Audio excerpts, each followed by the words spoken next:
Salut les rôlistes, alors semaine studieuse parce que beaucoup sont revenus au travail en ce lundi 28 août 2023. On se retrouve avec le staff, une partie du staff de Time to Roll, Aetheria, Coco, Monte Cristo. Salut. Dr Vodka n'a pas pu se joindre à nous, mais on lui fait un coucou. Il répondra sur les réseaux sociaux à cette question.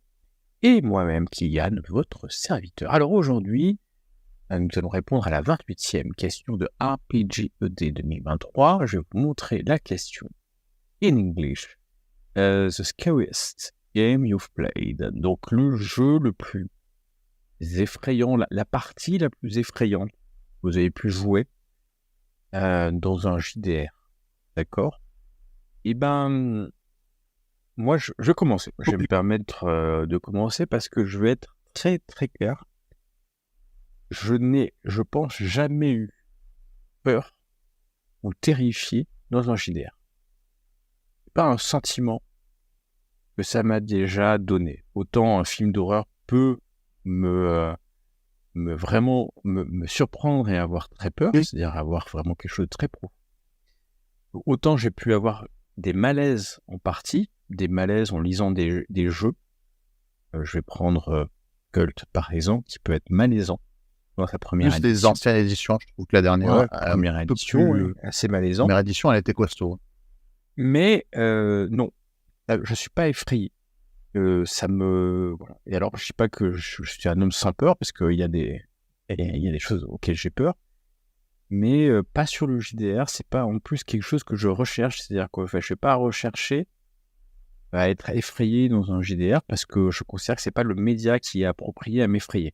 Voilà. Et c'est un média où je viens m'amuser, rigoler, et la terreur qu'on peut avoir, ou le sentiment de malaise que je peux avoir, m'effraie pas. Voilà. Mais, quelles que soient les compétences du MJ, la musique qu'on peut avoir, la surprise, et vraiment effrayé, c'est pas un sentiment que j'ai, où j'ai le souvenir d'avoir eu un JDR. Donc c'est ce côté IA sans émotion qui ressort. J'assume complètement. Voilà, Aetheria. Il y a deux parties. Alors moi, je vais pas dire un JDR en particulier, mais plutôt deux parties dont je me souviens. Alors, il faut savoir que je suis extrêmement friande de films d'horreur, livres d'horreur, d'angoisse, de choses comme ça, de JDR d'horreur forcément aussi, principalement Cult, Cthulhu, etc. Même si généralement c'est pas censé forcément peur dans le sens comme pourrait faire peur un film. Mais il y a deux parties qui dénotent complètement de tout ce que j'ai pu jouer avant. Une première, c'est une des premières parties de Cthulhu que j'ai pu faire IRL. Parce que l'UMJ nous avait mis... Alors, je jouais avec ma sœur et sa meilleure amie. On jouait 3 sœurs qui nous retrouvions dans le manoir, dans l'ancien manoir familial, après le décès de nos parents. Et l'UMJ avait tout fait pour nous mettre dans l'ambiance. C'est-à-dire qu'il n'y avait pas d'électricité parce que le manoir et l'électricité n'avaient pas été payées, donc on jouait dans le noir. On s'éclairait à la bougie ou aux lumières des téléphones portables. Je dis ça, c'était il y a 12-13 ans en arrière. Et puis, il bougeait beaucoup. Le MJ marchait beaucoup autour de la table. On ne le voyait pas parce que forcément, il faisait très sombre. Et à un moment donné, il me fait un jump scare. Mais le truc qui m'a fait bondir de ma chaise.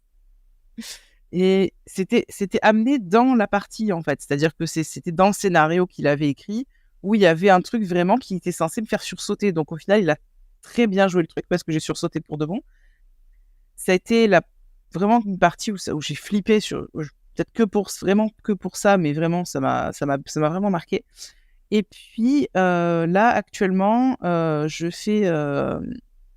fais une partie de Cult sur le Discord de Baron Idolâtre. Et je dois admettre que c'est un excellent MJ.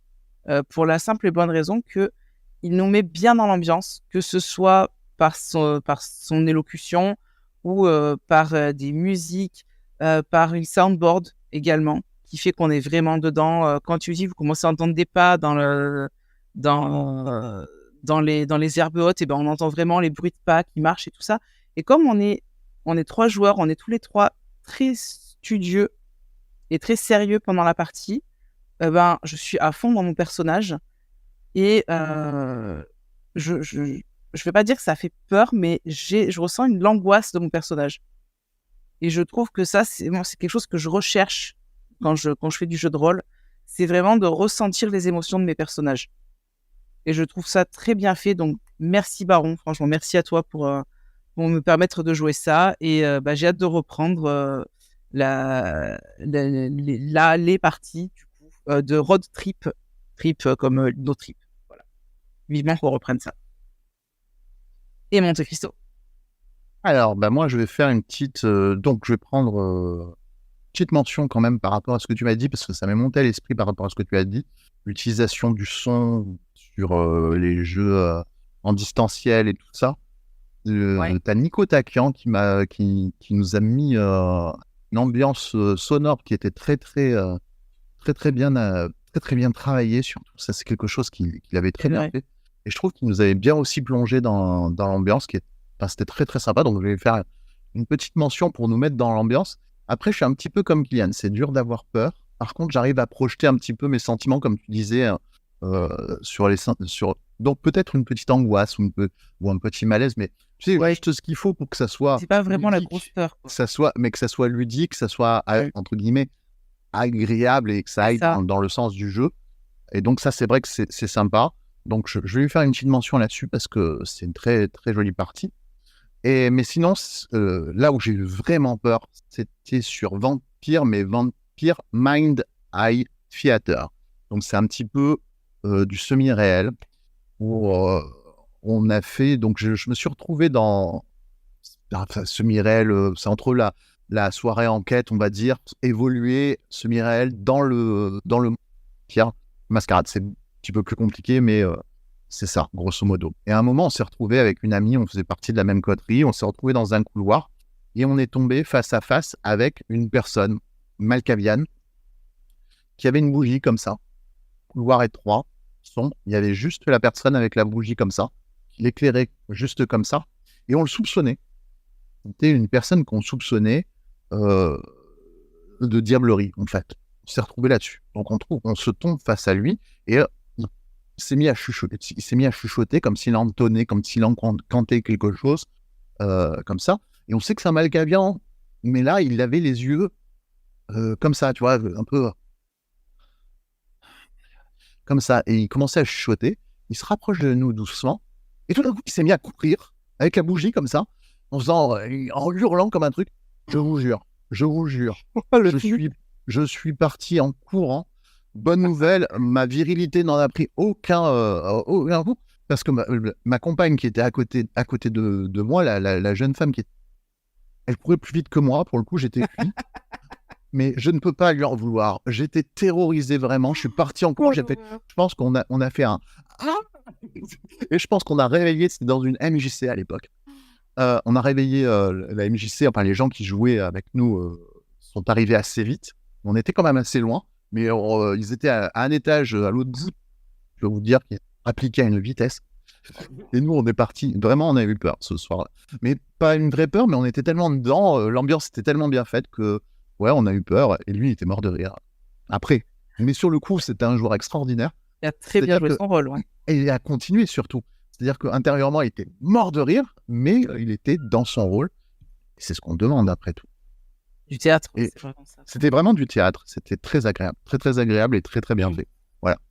Et ben merci Monte Cristo. J'en retire un petit wrap-up de ça, c'est que on a tous une vision différente de l'émotion au JDR et de comment ça nous touche pas. Il y a différents modes de JDR, de jeu de rôle en grandeur nature, les soirées enquête, et effectivement, c'est pas les mêmes émotions. Donc, on peut trouver dans la grande famille du JDR des choses qui vous toucheront ou toucheront moi. Moi, je souhaite à personne d'être effrayé, terrorisé. Hein, c'est pas un sentiment que je souhaite particulièrement aux gens. C'est pas... Voilà. Même si en regardant un film d'horreur, c'est ce qu'on va chercher, mais on sait que c'est... Pardon. un film et que Et- ça s'arrêtera si on appuie sur le bouton. Hein, c'est pas la vraie vie. Ouais, Donc, c'est pas vraiment une terreur dans le sens où tu pourrais faire une mauvaise rencontre la nuit, ou là, par contre, vraiment, c'est quelque chose qui te traumatise. Ouais. On sait que c'est un film, donc en gros, je pense que moi, perso, quand je regarde un film d'horreur, pas la peur que je recherche, c'est Le jump l'adrénaline. scare. C'est C'est l'adrénaline. le jump scare, Ça te tu sais donne, tu sais que tu vas faire ça et des fois tu vas le rechercher, tu vas quand même sursauter. Moi, Bah, totalement. là, Moi, je m'y attends et je sursaute quand même. Hein. Je suis très bon public. Très, très bon public. Pareil sur les Et ben jeux. voilà, c'était mon truc. Et n'oubliez pas que si vous êtes mal à l'aise dans un jeu de rôle, parce que mais tous que les c'est en dehors du émotions, ludique, on va dire. Ouais. et ben il faut Dites-le. arrêter de Et dire. jouer avec les gens qui vous rendent mal à l'aise. Et puis Déjà, me dire, il faut en parler avant. ouais, virez-les tous. Si vous êtes vraiment mal à l'aise ou Ouais. vous en discutez, vous le Il dites. faut le Vous dire. le dites. Il faut le dire. Vas-y. Il Et faut surtout ne pas oublier de communiquer. Toujours, c'est la clé. Communiquer. En fait, voilà notre 28e session finie. Timekeeper oblige, je vais vous souhaiter une bonne journée de ce lundi 28 août et on se retrouve Salut. demain, Ciao. mardi. Ciao, ciao.